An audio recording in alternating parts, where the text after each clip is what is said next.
It was supposed to be just another Tuesday taping at the Ellen DeGeneres Show. The stage was set with its familiar blue and white backdrop, the audience buzzing with anticipation. But sometimes the most extraordinary moments happen when you're expecting the ordinary. Sarah Kim sat in the third row, clutching a garment bag, so tightly her knuckles had turned white. The 29-year-old graphic designer from Portland had won her tickets 3 weeks earlier, back when she still believed she had something to celebrate. Now, under the warm studio lights, she wondered why she had come at all. The wedding dress inside the bag had cost her 8 months of savings. A stunning A-line gown with delicate lace sleeves that made her feel like a princess when she tried it on. The shop owner had tears in her eyes, whispering, "You look like an angel," and Sarah had believed her. That was 6 months ago, before the diagnosis, before cancer became part of her daily vocabulary, before chemotherapy stole her hair, her energy, and what felt like her entire future. Ellen bounced onto the stage with characteristic energy, her blonde hair perfectly styled, wearing a white button-down and dark jeans. The audience erupted in applause. "How's everyone doing today?" Ellen called out, scanning the crowd. "Are we ready to have some fun?" The audience responded enthusiastically, but Ellen's trained eye caught something that made her pause. In the third row, a young woman sat motionless, her eyes red-rimmed, holding what appeared to be a wedding dress bag. While everyone around her clapped and cheered, she seemed lost in her own world of sadness. "All right, before we get to our amazing guests today, I want to check in with you all," Ellen said, walking closer to the audience. "I see some beautiful faces out there. Anyone getting married soon?" Several hands shot up around the studio, accompanied by excited squeals and applause. Ellen high-fived a few audience members, congratulated an engaged couple in the front row, and shared in their joy. But her gaze kept drifting back to Sarah, who had instinctively pulled the garment bag closer to her chest. "What about you?" Ellen asked gently, stepping directly in front of Sarah's row. "I see you have a dress there. Special occasion?" Sarah's breath caught in her throat. She had hoped to blend into the crowd, to maybe find some comfort in Ellen's infectious positivity, without drawing attention to herself. But now, with hundreds of pairs of eyes on her and cameras capturing every moment, she felt completely exposed. Sarah started, her voice barely audible. She cleared her throat and tried again. It was supposed to be. Something in her tone made Ellen pause. The host had interviewed thousands of people over the years, and she had developed an instinct for recognizing pain. This wasn't wedding jitters or pre-ceremony nerves. This was something much deeper. "Can you tell me about it?" Ellen asked softly, her voice losing its televisual energy and becoming genuinely conversational. Sarah looked down at the garment bag in her lap. The ivory satin peeked through the clear plastic window, a reminder of dreams that felt impossibly distant. "It's my wedding dress," she said quietly. Or it was going to be. The studio had grown noticeably quieter. Even the audience members who couldn't hear every word could sense that something significant was happening. Ellen made a decision that went against every television protocol she knew. Instead of making a joke to lighten the mood or transitioning to the planned segment, she stepped into the audience and sat down in the empty seat next to Sarah. "What's your name?" Ellen asked. Sarah Kim." "Hi, Sarah. I'm Ellen," she said with a small smile, as if they were meeting in a coffee shop rather than on national television. "Tell me about your dress." Sarah's hands trembled slightly as she looked down at the bag. "I bought it 8 months ago. I was supposed to wear it next month." Her voice cracked slightly. "My fiancé David and I had everything planned. The venue, the flowers, the music. We were going to have a small ceremony in his parents' backyard, just family and close friends." "That sounds beautiful," Ellen said encouragingly. "What happened?" This was the question Sarah had been dreading, the one that made everything real again. She took a shaky breath and looked directly into Ellen's eyes, seeing nothing but genuine compassion there. I got diagnosed with breast cancer 4 months ago, Sarah said, her voice steadier now. Stage 2, chemotherapy, radiation, surgery. The whole thing. The studio was completely silent. I told David he should leave, Sarah continued, tears flowing freely. I told him he didn't sign up for this, that he deserved better than a sick fiancé. I tried to give him back the ring. Ellen reached over and took Sarah's hand. What did he say? He said I was crazy if I thought he was going anywhere. He said in sickness and in health doesn't start after the wedding. He sounds like a good man, Ellen said softly. He is the best. Sarah wiped her eyes. But I can't marry him like this. I can't walk down the aisle bald and weak and broken. That's not the bride he fell in love with. Ellen was quiet for a moment, processing Sarah's words. She had heard many stories over the years, but something about Sarah's pain resonated deeply with her. Maybe it was the way she was sacrificing her own happiness to protect someone else's, or maybe it was the profound sadness in her eyes that seemed so at odds with her young age. Sarah, Ellen said finally, can I ask you something? Sarah nodded. When David looks at you now, what do you see in his eyes? Sarah was taken aback by the question. She had expected sympathy or advice, not this kind of direct inquiry. I don't know what you mean.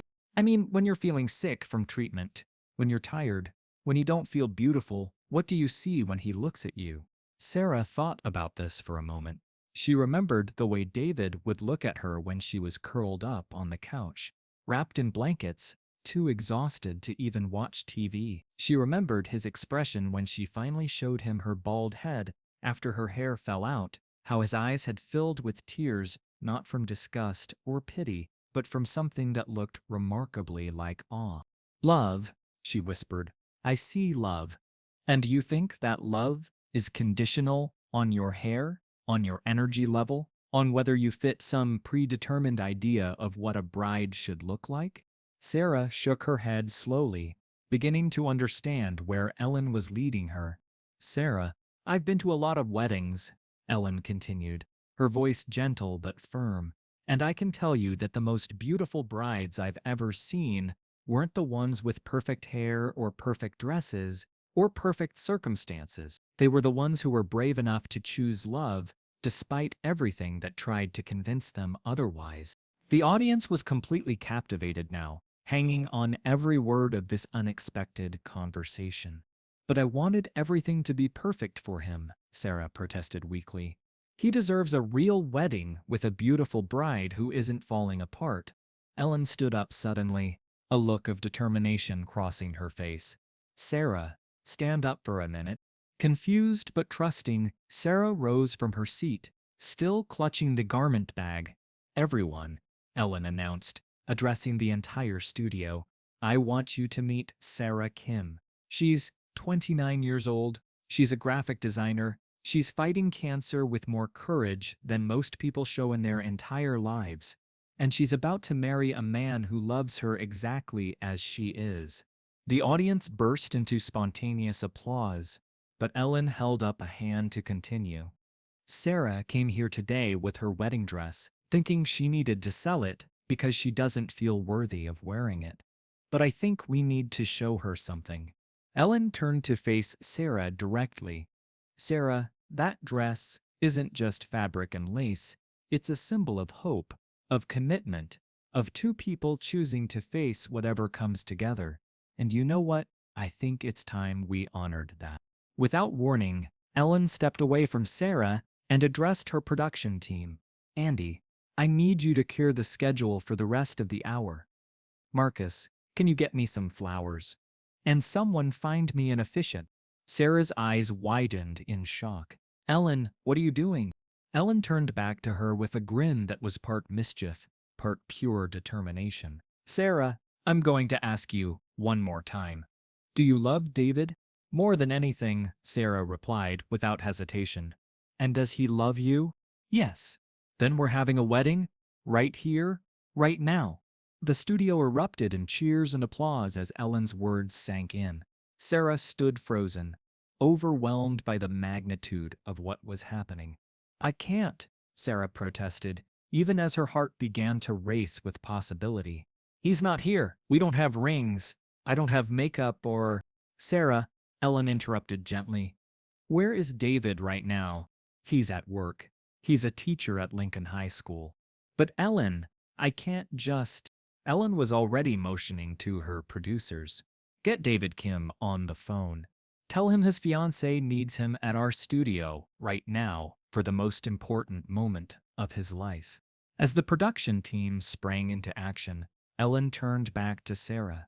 As for rings, makeup, and all the other details, let me worry about that. The only thing that matters right now is this. Do you want to marry the man you love, or do you want to keep letting fear make your decisions for you? Sarah looked down at the wedding dress in her hands, then back up at Ellen's expectant face. Around her, she could see audience members wiping away tears, crew members scrambling to create something magical, and cameras capturing every moment of what was quickly becoming the most surreal day of her life. I want to marry him, she whispered.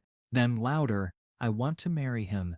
Then let's make it happen, Ellen said, with a smile that could have powered the entire studio. Ladies and gentlemen, we're about to witness something beautiful. Sarah Kim is getting married today, and we're all invited to the wedding. What happened next was a whirlwind of activity that Sarah would remember for the rest of her life. Ellen's team, with the efficiency of people who had pulled off countless television miracles, began transforming the studio into a wedding venue. Flowers appeared from nowhere, an arch was constructed at center stage, and somehow, impossibly, a minister materialized. Meanwhile, Ellen had taken Sarah backstage to help her get ready. In a small dressing room that had been quickly converted into a bridal suite, Ellen helped Sarah into the dress she had been afraid she would never wear. You know, Ellen said as she carefully zipped up the back of the gown, I've done a lot of things on this show. I've given away cars, I've scared celebrities, I've danced with presidents, but I've never officiated a wedding before. Sarah looked at herself in the mirror and gasped. Despite everything she had been through, despite the chemotherapy and the exhaustion and the fear, she looked radiant. The dress fit perfectly, and somehow, in this moment, she felt beautiful again. Ellen, she said softly, I don't know how to thank you for this. You don't need to thank me, Ellen replied, adjusting Sarah's veil. You just need to promise me that you'll remember this feeling. Remember that you are worthy of love, of celebration, of all the beautiful things life has to offer. Exactly as you are. A knock on the dressing room door interrupted them. Sarah? Came a familiar voice from the other side. Are you in there? Sarah's breath caught. David? The door opened, and David Kim stepped into the room. He was still wearing his teaching clothes, khakis, and a polo shirt with a small coffee stain on the front, and his hair was disheveled from running through the studio. But when he saw Sarah in her wedding dress, his expression transformed into something that could only be described as wonder. Hi, he said softly, as if they were the only two people in the world. Hi, Sarah replied, suddenly feeling shy. David stepped closer, taking in every detail of the woman he loved. You look, he paused, searching for the right words. You look like everything I've ever dreamed of.